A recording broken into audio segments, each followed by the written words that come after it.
GTB enclave में sale tax agent को अगवा कर लूटने के मामले में नया खुलासा। करीब 1 साल पहले भी पीड़ित से 10 लाख रुपए लिए थे। मास्टरमाइंड फरार कांस्टेबल अमित था, उसी ने अब भी की थी मुखबरी। मानसरोवर पार्क में मेहंदी का बहाना बनाकर जालसाज में महिला से ज्वेलरी ठगी। पुलिस ने मामला दर्ज कर जांच की शुरू।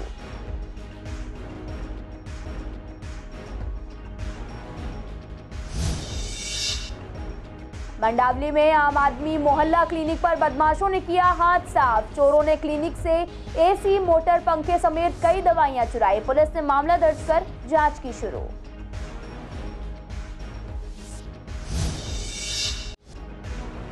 दिवाली की लोग कर रहे जमकर शॉपिंग। ज्वेलर्स की शॉप पर ग्राहकों की भीड़। जमकर लोग कर रहे गहनों की खरीदारी।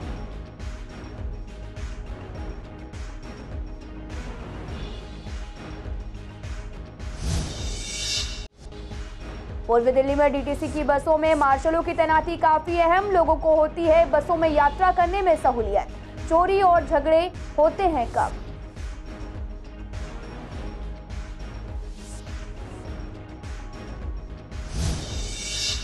नमस्कार, मैं आपके साथ अंकिता पाल। आप सभी का पूर्वी दिल्ली खास में एक बार फिर से स्वागत है। रुक करते हैं खबरों की तरफ। जीटीबी इनक्लेव इलाके में सेल टैक्स एजेंट को अगवा कर लूटने और फिरौती लेने के मामले में हैरान कर देने वाला मामला सामने आया है। आपको बता दें कि पीड़ित से करीब 10 महीने पहले भी इसी तरह की वारदात हुई थी। जांच में सामने आया कि वे वारदात में भी दिल्ली पुलिस के फरार कांस्टेबल अमित ने 3 बदमाशों के साथ मिलकर की थी। सूत्रों के मुताबिक इस बार वारदात करने के लिए अमित ने ही प्रमोद के बारे में गिरफ्तार हो चुके कांस्टेबल सस्पेंड संदीप और रॉबिन को मुखबरी दी थी। इसी के कारण वह केस में वांटेड था।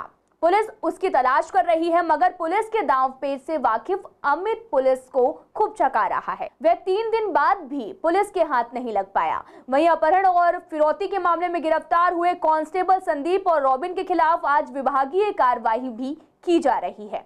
सूत्रों की माने तो उन्हें सस्पेंड कर दिया गया है। हालांकि फरार आरोपी और विभागीय कार्रवाई पर पूछे गए सवाल पर डीसीपी शाद्रा आर सत्यसुंदरम ने चुप्पी साधी हुई है। उन्होंने ना तो फोन उठाया और ना ही मैसेज पर कोई प्रतिक्रिया दी। आपको बता दें कि इस 11 अक्टूबर को हुई वारदात के मामले में पुलिस संबंधी धाराओं में केस दर्ज कर संदीप, रॉबिन और कार मालिक वाहिद को भी गिरफ्तार कर चुकी है। आपको बता दें कि सीमापुरी थाने के बीसी गौरव उर्फ अन्ना और अमित की तलाश कर रही है। स्पेशल स्टाफ और एसआई भी जांच के दायरे में है। रास्ते में कोई आपसे कुछ पूछे तो उसे नजरअंदाज करने में ही आपकी भलाई है, क्योंकि अगर आपने उनकी बात सुनी तो हो सकता है कि आप ठगी का शिकार हो जाएं। आपको बता दें कि पूर्वी दिल्ली के मानसरोवर पार्क इलाके में कुछ जालसाजों ने मिलकर इसी तरह एक महिला से उनकी ज्वेलरी ठगी है। आरोपियों ने मेहंदी क्यों नहीं लगवाई कहकर महिला को बातों में उलझाया। इसके बाद नोटों की गड्डी का लालच देकर उनकी ज्वेलरी उतरवाई और चलते बने। आपको बता दें कि पीड़ित रागनी, जो कि 37 साल की है, वो न्यू मॉडर्न शाहदरा में रहती है। उनके बयान पर पुलिस ने धोखाधड़ी का केस दर्ज कर जांच शुरू कर दी है। पूर्वी दिल्ली के मंडावली के चंदर विहार में आम आदमी मोहल्ला क्लिनिक पर बदमाशों ने हाथ साफ किया है। आपको बता दें कि चोरों ने क्लिनिक से एसी, मोटर पंखे समेत कई दवाइयां चुरा ली। चोरी होने की खबर उस वक्त सामने आई जब डॉक्टर सुबह क्लिनिक पहुंचे, जिसके बाद इस बात की सूचना पुलिस को दी गई। पुलिस ने सीनियर डॉक्टर से शिकायत के आधार पर केस दर्ज कर लिया है और मामले की भी जाँच कर रही है। आसपास लगे सीसीटीवी फुटेज भी खंगाले जा रहे हैं ताकि चोरों का सुराग मिल सके। ये देखो, अब ये मुझे लगता है ये हमेशा की वारदात हो गई है, क्योंकि पिछले कई बार ऐसे मोहल्ला क्लिनिकों में चोरी हो चुकी है, जिसमें कि बी ब्लॉक मंडावली का भी मोहल्ला क्लिनिक है और चांद सिनेमा का भी मोहल्ला क्लिनिक है। तो कल भी वहाँ चोरी हुई है, जिसमें वो पंखे ले गए हैं चोरी करके और एसी ले गए हैं और कुछ दवाइयाँ ले गए। तो मुझे लगता है कई बार कंप्लेंट करने के बाद भी पुलिस कोई कार्रवाई नहीं करती। तो कहीं ना कहीं इसमें हो सकता है विपक्ष भी शामिल हो और शायद वो लोग नहीं चाहते कि हम अपनी क्षेत्र की जनता को अच्छी सुविधा दें, इसलिए इस तरह की वारदातें दिन रात हमारे मोहल्ला क्लिनिक में होती रहती। कल की भी हम कंप्लेंट करेंगे और आगे हो सके तो मिलेंगे, बड़े अधिकारियों से भी मिलेंगे और अपनी बात रखेंगे कि आखिर वो इस पे कार्रवाई क्यों नहीं करते, आखिर इस तरह की घटनाएं बार बार क्यों हो रही है। क्या कोई नहीं चाहता कि हम जनता को सुविधा दें, जनता को एक अच्छा मोहल्ला क्लिनिक दें, क्योंकि जो भी हमारे मोहल्ला क्लिनिक है वहाँ पर काफ़ी पब्लिक आती है और अपना इलाज कराती है। दीपावली को अब एक हफ्ता भी नहीं बचा है, इसलिए सोना चांदी खरीदने के लिए बाजारों में लोगों की भीड़ देखने को मिल रही। कोरोना के 2 साल बाद जो उत्साह और उल्लास देखने को मिल रहा वो काफी दिख रहा है। आपको बता दें कि वहीं जब हम ज्वेलर्स की दुकान पर पहुंचे तो देखा कि वहां पर काफी लोग सोने चांदी की खरीदारी कर रहे हैं।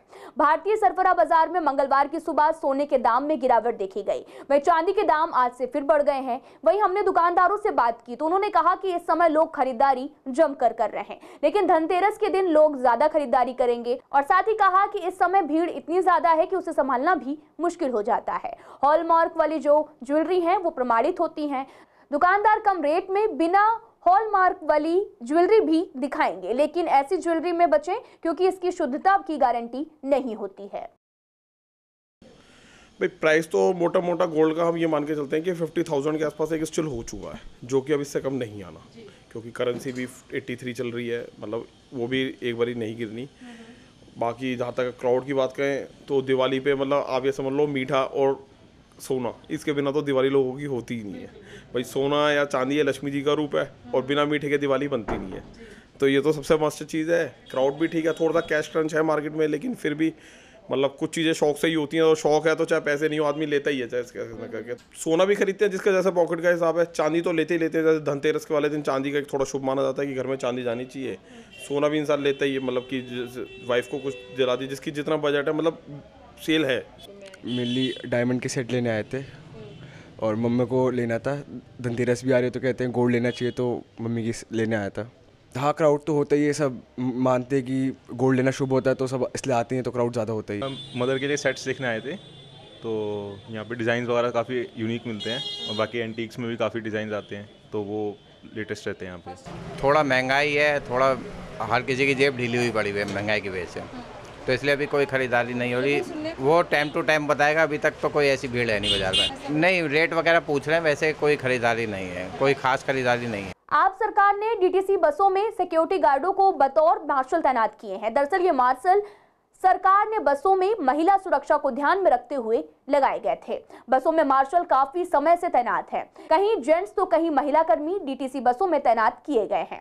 जब हमने बसों में बैठे यात्रियों से बात की तो उन्होंने कहा कि बसों में तैनात मार्शल काफी अच्छे हैं, जिससे बसों में छेड़खानी, चोरी और साथ ही लड़ाई झगड़े काफी कम होते हैं। बदतमीजी नहीं होती है, और लेडीज़ के लिए ठीक है मैम, गर्ल्स के लिए यस। तो लेडीज हाँ, मोस्ट ऑफ लक्ष्मी नगर तक या गर्ल्स ही रहते हैं। के रहने से सपोर्ट ही रहती है, भाई कोई छेड़छाड़ नहीं है, कुछ नहीं है, यही सब है। छेड़छाड़ जो होती है गर्ल्स के साथ टीजिंग के लिए एंड चोरी वगैरह होती है, उसके लिए भी बेनिफिट है। बहुत फ़ायदा है, क्योंकि आप देख सकते हो कभी किसी के साथ लड़ाई भी हो जाती है तो ये सॉल्व कर देते हैं या फिर उतार देते हैं। कोई ऐसा लगता है कि ठीक नहीं है, उसको उतार भी देते हैं। हमारी 8 घंटे की ड्यूटी होती है मैडम, हमारी इवनिंग शिफ्ट है। हम अपनी ड्यूटी बिल्कुल चुकस्त रह के करते हैं। किसी लेडीज़ के ऊपर कोई बदतमीजी करने वाला होता है, उसी टाइम हम लेडीज़ हमें बताती है, उसके एक्शन लेते हैं, उसके खिलाफ इसी टाइम एक्शन लिया जाता है। और लेडीज़ बेसंकोच हमारे होते हुए आराम से 11-12 बजे तक भी आप लेडीज़ से बच्चे को छोड़ के जाते हैं पेरेंट्स, क्योंकि लेडीज़ मार्शल है। मॉर्निंग में, इवनिंग में सिर्फ मार्शल है जेंट्स, और मॉर्निंग में जो लेडीज़ हैं। बहुत फ़ायदा। कोई इंसिडेंट हो जाए, जाम लग जाए, किसी के साथ कुछ मिस हैपनिंग हो जाए तो मार्शल रहता है। इन केस अगर किसी के चोट लग जाए तो हम मार्शल उसे हॉस्पिटल ले जाता है, ठीक है। कहीं जाम लग जाए तो इनकी ट्रैफिक पुलिस वाले भी सुनते हैं, वैसे भी हेल्पफुल है। कोई चढ़ने में किसी को आपत्ति हो तो मार्शल है, हम तो उतर के नहीं आ सकते ना। ये आप देखिए, अब पीछे से कोई, हाँ जी, एक ही मार्शल होता है। सबसे बड़ी बात ये बुजुर्गों की हेल्प करते हैं। दूसरा, एक व्यक्ति खाकी वर्दी पहनकर जो बस में चलता है और दिल्ली सरकार का आदमी है, तो वो पूरी ड्यूटी दिल्ली पुलिस जैसी निभा रहा है, तो वो काफ़ी आम लोगों की और बुजुर्गों की हेल्प करते हैं, और ये पर्सनल रहने चाहिए। बिल्कुल, इनकी बहुत सख्त ज़रूरत है। खासकर महिलाओं को एक सेफ्टी महसूस होती है। जो हमारी बहन बेटियां बसों में सफ़र करती हैं, उनको लगता है कि कोई है, यदि हमारे साथ छेड़खानी होगी तो हमारी सुरक्षा के लिए तैनात है। दीपावली से पहले निगम ने अपने सफाई कर्मचारियों को तोहफा दे दिया है। आपको बता दें कि बीते शुक्रवार दिल्ली नगर निगम में काम कर रहे सफाई कर्मचारियों ने अनिश्चितकालीन हड़ताल पर जाने का ऐलान किया था। इसके बाद से दिल्ली के अलग अलग इलाकों में कचरे के ढेर और गंदगी का अंबार देखने को मिला था, जिसके बाद बैठक हुई जिसमें सफाई कर्मचारियों की मांगों को निगम के सामने रखा गया, जिसमें सफाई कर्मचारी नियमितीकरण और बोनस की मांग कर रहे थे। आपको बता दें कि सफाई कर्मचारी 1 अप्रैल 2003 से काम कर रहे हैं, उन्हें नियमित किया जाएगा। सभी कर्मचारियों कर्मचारियों को आश्वासन देने के लिए पहले 24 घंटे में 12 कर्मचारियों को पक्का कर दिया गया, जिसके बाद कर्मचारियों ने अपनी हड़ताल को वापस ले लिया। साथ ही उनका बोनस भी 20 अक्टूबर तक देने की बात कही जा रही। देखना ये होगा कि आने वाले समय में बाकी की मांगे पूरी की जाती हैं या फिर नहीं। 12 तारीख को जो कमिश्नर महोदय से बैठक हुई थी तो उसमें ये निर्णय हो गया था कि FR 17 हम कैंसिल कर देंगे। तो 13 तारीख को उन्होंने आदेश निकाल दिया कि FR 17 हम ख़त्म करते हैं और जो 2004 से वो 4 से ही माना जाएगा। तो ये अपने आप में एक बहुत बड़ी जीत हुई है पूर्वी दिल्ली के कर्मचारियों को, नहीं तो उनका काफ़ी नुकसान होता। 2004 के कम से कम 5000 कर्मचारी तो होंगे मैक्सिमम, तो उसमें क्या है कि उनका बहुत बड़ा नुकसान होता जो बच गया। हाँ, जैसे 12-14 हज़ार रुपये तनख्वाह होती है, फिर 30-35 हज़ार तनख्वाह आती है, उसमें फिर छुट्टियाँ, मेडिकल अवकाश, वो सब सुविधा मिल जाती हैं। ये हमारी समझ लो बहुत बड़ी जीत हुई है आंदोलन से, जो हमने आंदोलन करा है, दिल्ली चक्का जाम करा है हमने, दिल्ली बंद करी है, तो उससे बहुत फ़ायदा हुआ हमें। ये बहुत अच्छा हो गया कि हमारी ये 32 यूनियनें जो एक साथ मिलकर इन्होंने आंदोलन किया, और इसका हमें ये बेनिफिट मिला है कि भाई 2004 के जो 13 से मान रहे थे उनको 2004 से ही माना जा रहा है। FR 17 हटा दी गई है, तो ये कर्मचारियों के लिए बहुत खुशी की बात है। दिल्ली में अब चुनाव आयोग अपने चुनाव से जुड़ी तैयारियों को जल्द से जल्द पूरा करने में लगा है, जिसके चलते सभी मतदाताओं के मतदाता पहचान पत्र को आधार से लिंक करने में जुटा हुआ है, जिससे कि सभी मतदाता अपने मत का सही से और आसानी से इस्तेमाल कर पाएं और उन्हें वोट डालने में कोई भी दिक्कत ना आए। उसी कड़ी में उत्तर पूर्वी डिस्ट्रिक्ट में जिला मजिस्ट्रेट गीतिका शर्मा की ओर से भी सभी मतदाताओं की पहचान पत्र आधार से लिंक करने की कवायद तेज कर दी गई है और सभी असिस्टेंट इलेक्टोरल रजिस्ट्रेशन ऑफिसर अपने अपने क्षेत्र के बूथ लेवल ऑफिसर की मदद से इस कार्य को सफलतापूर्वक बनाने में लगे हुए हैं। हमने ये कार्यक्रम BLOs को एक इंसेंटिव के तौर पे हमने टू इंसेंटिवाइज उनको हमने ये आयोजन किया था इस प्रोग्राम का, जिसमें जो बेस्ट परफॉर्मिंग BLOs है, हर ACs में से हमने 3 BLOs बुलाए हुए थे, उनके नाम उनके AROs ने फॉरवर्ड किए थे, उनको हमने एक स्मॉल गिफ्ट दिया है, प्लस वो अपने एक्सपीरियंसेस शेयर कर सकें, इसलिए हमने ये इस वेदी का आयोजन किया ताकि वो अपने experiences in public and plus between बाकी वाले BLOs जो लैगिंग हैं परफॉर्मेंस में अपने, specially related to 6P Aadhaar linking with EPIC card, उसके रिलेशन में हमने ये ऑर्गेनाइज किया था।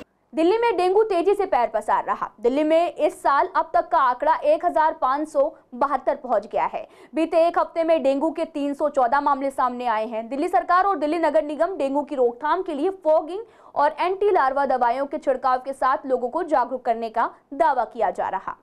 सिविक एजेंसियों की दावे की हकीकत क्या है, ये जानने के लिए पूर्वी दिल्ली के अलग अलग इलाकों के लोगों से बातचीत की। क्या कुछ कहा उन्होंने, सुनिए आप।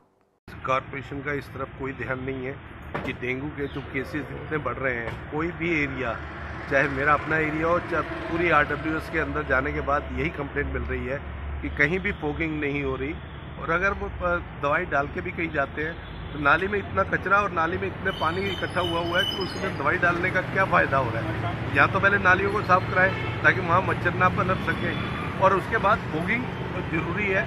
अगर ये नहीं होगा तो जो पहले डेंगू का पैंडेमिक आया था वही आने के आसार नज़र आ रहे हैं। नहीं, हमारे क्षेत्र में अभी कोई छिड़काव नहीं हुआ है और न ही प्रशासन इस पर ध्यान दे रहा है, जबकि डेंगू के केस प्रतिदिन बढ़ते ही जा रहे हैं और अस्पतालों में अव्यवस्था फैली हुई है। फिर से वही कोरोना वाला बेड कम सब हो रहा है और प्रशासन जो है उस पर बिल्कुल ध्यान नहीं दे रही है। नगर निगम के लोग आ रहे हैं, हिदायत दे रहे हैं, चेकिंग भी कर रहे हैं, कई लोगों के चालान भी काटे उन्होंने और गाइडलाइन दे रहे हैं पूरी, कैसे ऐसे करो, ये करो। अब ये तो हम लोगों की अपनी जिम्मेवारी बनती है, नगर निगम हर घर में तो बैठ नहीं सकता जाके, और डेंगू का मच्छर घरों में होता है, ये नागरिक की जिम्मेवारी बनती है। फिलहाल इस बुलेटिन में इतना ही। तमाम खबरों के लिए आप देखते रहिए CCN लाइव।